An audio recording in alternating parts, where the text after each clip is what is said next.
fashionable ladies. Darling, women ought to be the sole preoccupation of men.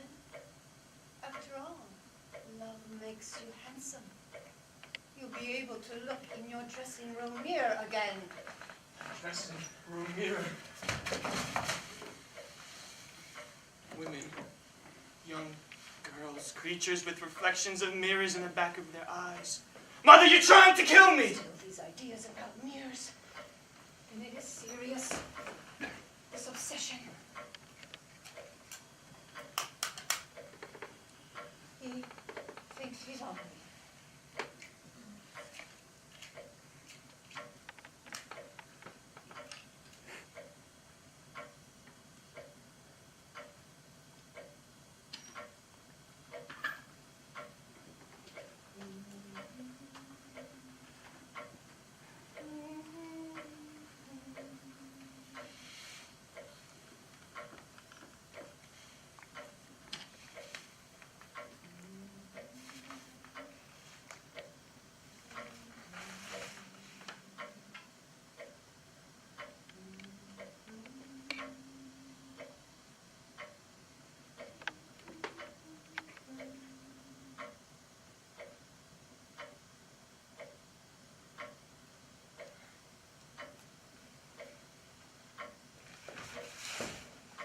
Mama, I beg you, let's abandon this discussion.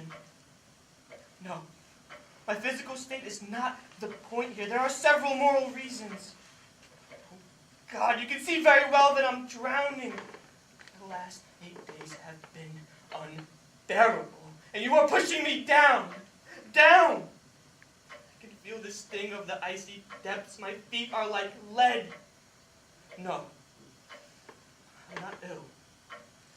I need to be alone, that's all. You are drowning, Alexei. To whom do you say this?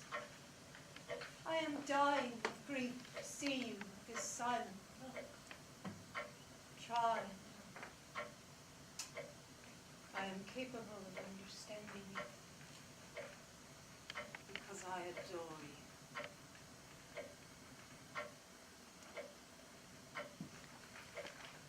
All right. Fine. Here it is.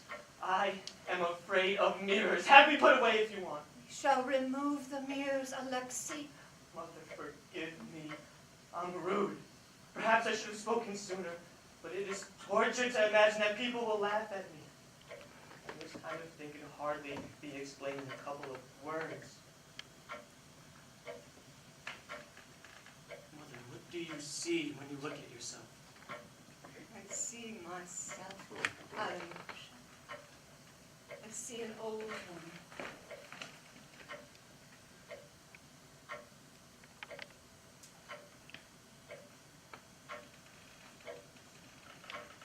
You see nothing in there but yourself. I'm so sorry for you. As for me, it seems to be the inventor of the first mirror must have gone mad with terror in the presence of his creation. So for you, an intelligent woman, nothing exists inside that mirror except for the simple things. In that atmosphere of the unknown, have you not seen an army of phantoms suddenly rising? On the threshold of these doors to dream, have you not unraveled the magic of the infinite lying in wait for you?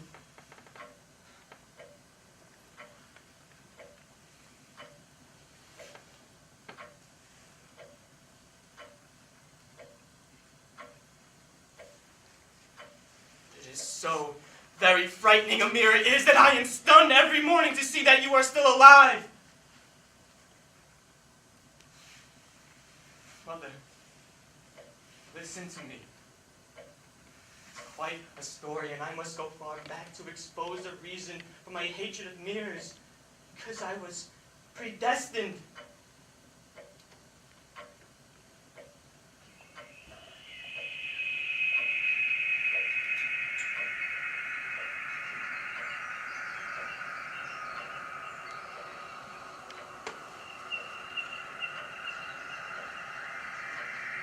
I was 14. I was a child.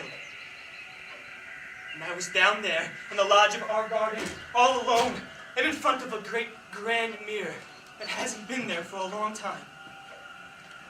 The stifling room, the drawn curtains, it gave me the feeling of a pauper's home. It was furnished with garden chairs, all eaten away with dampness, and a table covered with this dirty, worn-out rug. The ceiling leaked. I could hear the rain rattling on the half-torn-down zinc roof.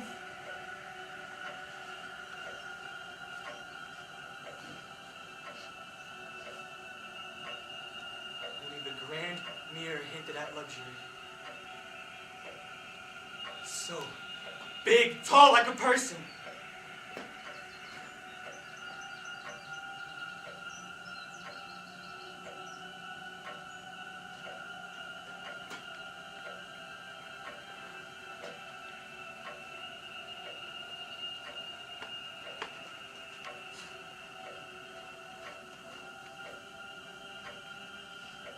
I looked at myself.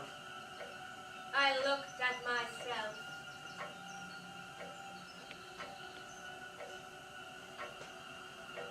Through the glass, there were dismal marks.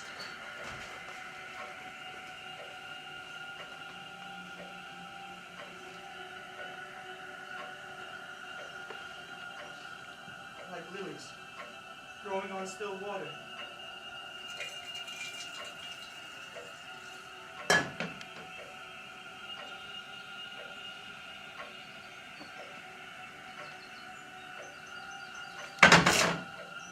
Further on in remote darkness, undefined forms stood up like ghosts, moving along the stream of their slimy hair. I remember that. As I looked at myself, I had this bizarre sensation moving up my neck, inside that mirror like a muddy lake. I was locked up! I was being punished, and so like it or not, I had to stay in that dead water.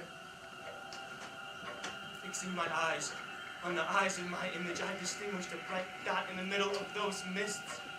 And at the same time, I perceived a light sound coming from where I was seeing the dot.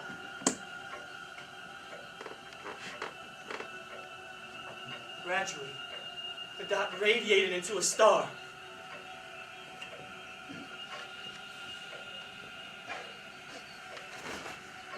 It sparkled with this intense lightning from the middle of that sensation of sleep. It buzzed like a fly against a window pane. Mother, I saw it and I heard it. I wasn't dreaming. There was no possible explanation for a young boy, not even for a man. I swear to you. I knew that lodge adjoined the shed where the garden tools were kept, but no one lived there.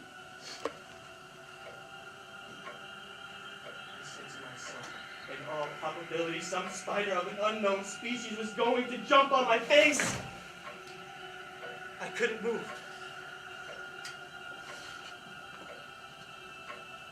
The white spider kept moving forward. It turned into a small crab in a silver shell. Its head starred with dazzling ridges. Its legs along my forehead cracked my temples, devoured my pupils, slowly effaced my image, decapitated.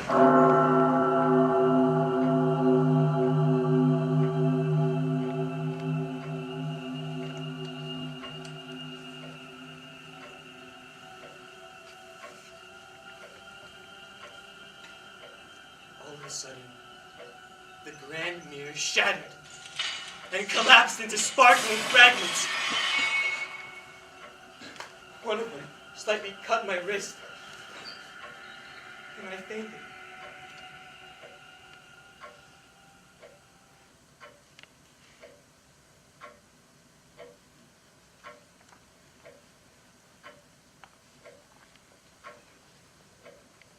When I regained consciousness, our gardener who had entered our prison to reassure me showed me the hammer he had been using on the other side of that wall, just to drive in an enormous nail. Penetrating that wall, he had also penetrated that mirror. unaware of me, pursuing his work accompanied by the pounding of his tool. My injury wasn't serious, but the good man was afraid there might be a scene, and I promised to keep quiet. From that day on, mirrors have strangely absorbed me in spite of the nervous aversions I felt for them. After all, does anyone know why this piece of glass that we cover with quicksilver suddenly assumes the depth of the abyss and doubles the world? The mirror is a problem of light perpetually thwarting man. Does anyone know what Narcissus saw in that fountain? And what killed him? Alexei, you frighten me. You're not just telling me stories. You really think about these things. Mother, at this very moment, would you dare look at yourself in that mirror? Maybe if we light the lamps. There! I knew you too would be afraid. In a moment you will see quite clearly. Why do the rich insist on crowding our apartments with these crystal delusions that compel me never to be alone? And why do you throw at my head that spy who has the talent of shedding my own tears? I saw one evening, while leaving a ball, I saw a woman smiling voluptuously in a mirror. A woman resembling you, Mother.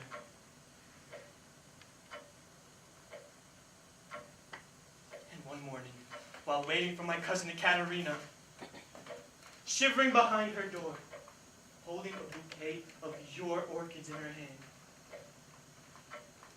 I saw through that half-open door, in an immense mirror, the reflection of a beautiful naked boy in a provocative pose. Mirrors are abysses, Mother! Stop it! Yvonne! Venez ici!